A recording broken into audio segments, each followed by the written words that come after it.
He's not your average commerce secretary. He's a Wall Street bruiser with a mic, and he's taking swings at the world.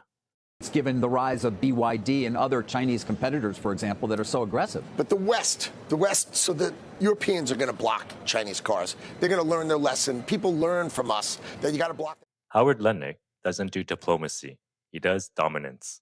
From mocking EU beef to telling China to get addicted to American tech, his trade talk sounds more like a roast battle than a policy briefing. Today, we're counting down the top 10 times Lutnick insulted other countries. At number 10, the EU. European Union won't take chicken from America. They won't take lobsters from America. They hate our beef because our beef is beautiful and theirs is weak. It's unbelievable. We can't sell corn. Number 9, Denmark and Greenland. We need Greenland for national security for the Arctic.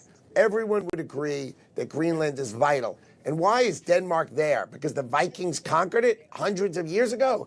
I mean, what does Denmark have to do with Greenland? You know the answer is nothing. Number 8, Ukraine. And then he would be thankful for the president for the incredible aid that America has given. $300 billion. You got to say, we love America. We appreciate America.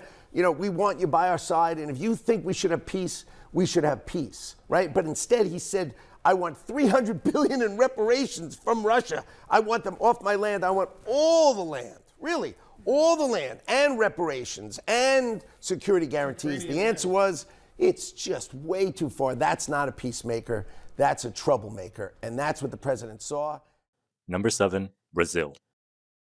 We have a bunch of countries to fix, like Switzerland, Brazil, right? It's got an issue. India. These are countries that need to really react correctly to America. Open their markets.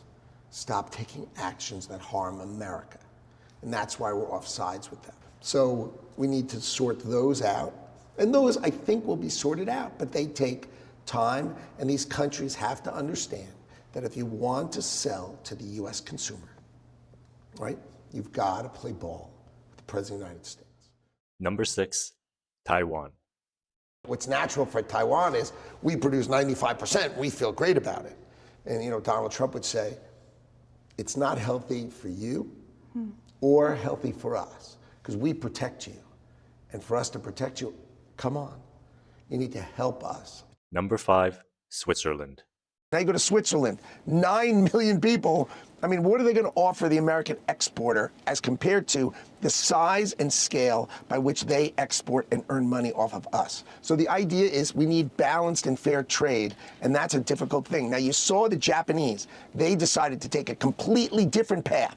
And what they said is we will give Donald Trump the power to invest $550 billion at his direction for the benefit of America. Now, that's a different way of thinking. Now, if the Swiss come out of the box with a whole new way of thinking, I'm open-minded. But Number 4, South Korea.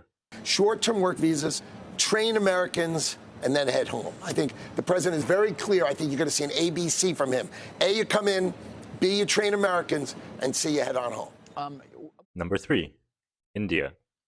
India doesn't yet want to open their market, stop buying Russian oil, right, and stop being a part of BRICS, right? They're the vowel between Russia and China.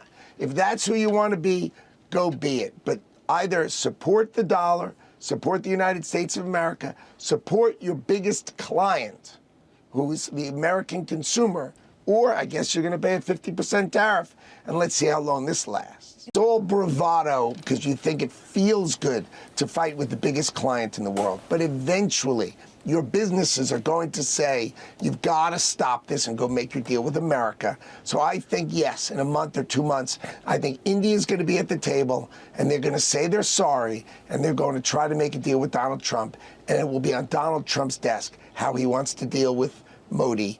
And we leave. Number 2, China.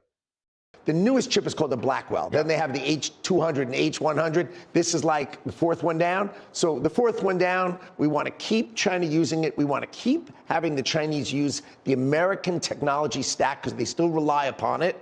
And that's key. So we try to play that balance. We don't sell them our best stuff, not our second best stuff, not even our third best. I think fourth best is where we've come out that we're cool. Number 1, Canada. Are you optimistic? Can we make a deal with Canada?